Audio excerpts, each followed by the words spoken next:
here's what we're going to do today, folks. We are going to do what I like to call an ink wash drawing. We're going to start by getting out this big jug of India ink, super black. And we're going to make sure that we have a cup of water with some brushes. And you want to make sure you have a line brush, a brush that you can make a line with. So you want one of the round brushes, and then you want a couple flat tip brushes. So I got 2 of each, different sizes. Depending on what you're going to do, though, we'll start with this liner, with a little baby liner pencil, wherever it is. Here we go. And the cool thing when you're doing an ink wash drawing, you want to make sure that if you want to go really dark, especially, you want to make sure your paintbrush is dry. But I'm going to show you a couple little tricks before you get going. This is a little palette. I got a couple of these floating around the room. You can also use a paper plate. But what I like to do, with a paper plate, you just got to use the cup. But with these, sometimes you can fill up. I like to fill up 2 of them. You fill up 2 of these with water. And then you get a little bit of this ink.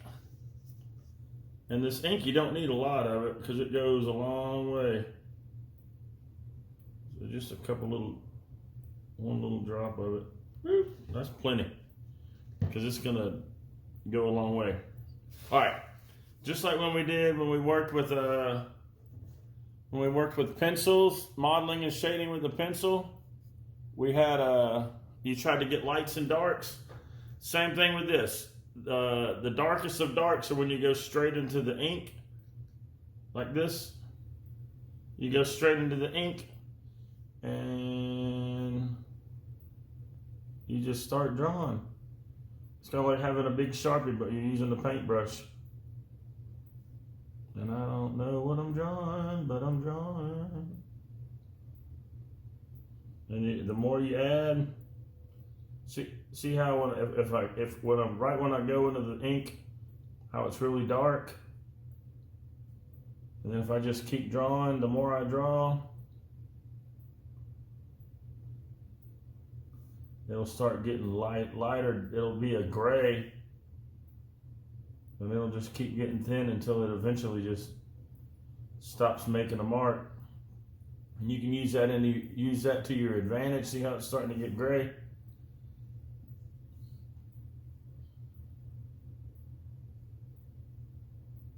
And if I just add water to it, it'll just keep continuing making the same value that I was before. But if I dump back in the ink, it'll get dark again.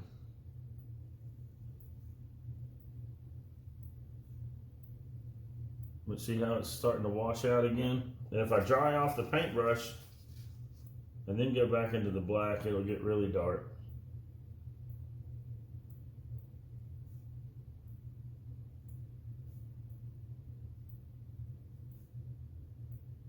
And then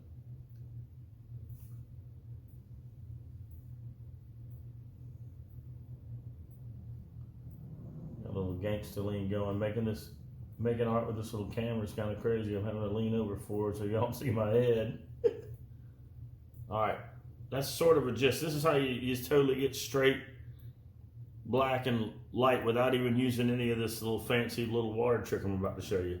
Now what I can do is I'm going to take this and I'm just going to put a dab of water in there and make that water dirty. And then I'm going to put 2 dabs in this one. Whoop. We'll make that a little bit dirtier. And now what I'm going to do is I'm going to wash this paintbrush off and dry it off. Make sure it's not making any values. And I'm going to go here and see how it's light. And then I'm going to dry it off. And I'm going to go here and see how it's a little darker.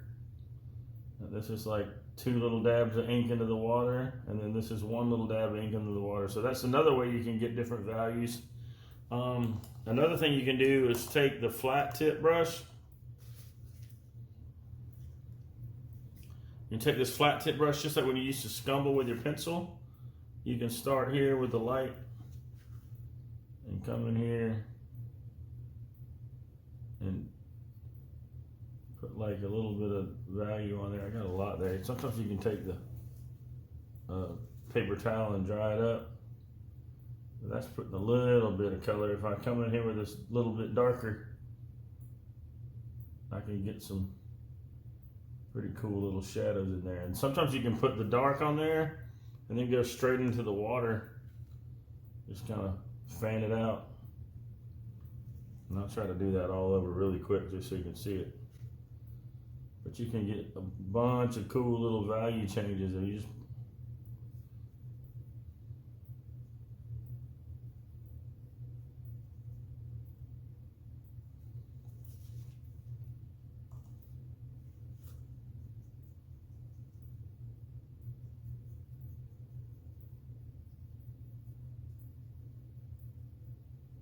and I'm kind of scumbling with the paintbrush with the water, and you can just keep doing that and you eventually get it where it'll look kind of realistic if you just keep working at it. I'll keep trying. I'll do a little time lapse here just for fun.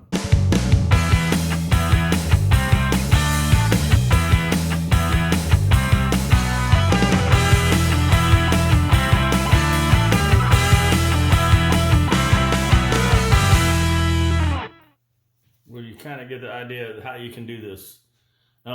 What I want you to do is just play, draw whatever you want, but try to get some really dark darks and some really light lights and leave some that are just totally in the middle. And then see what kind of amazing thing you can make. Random cool thing. Here's one I did earlier. It looks a little different. Make sure that you put these on the drying rack when you're done. It's like you're having paint. It'll dry. It dries quicker than paint, but you need to make sure that you put it on the drying rack, all right? All right. Bam. Peace out, y'all. Happy art making.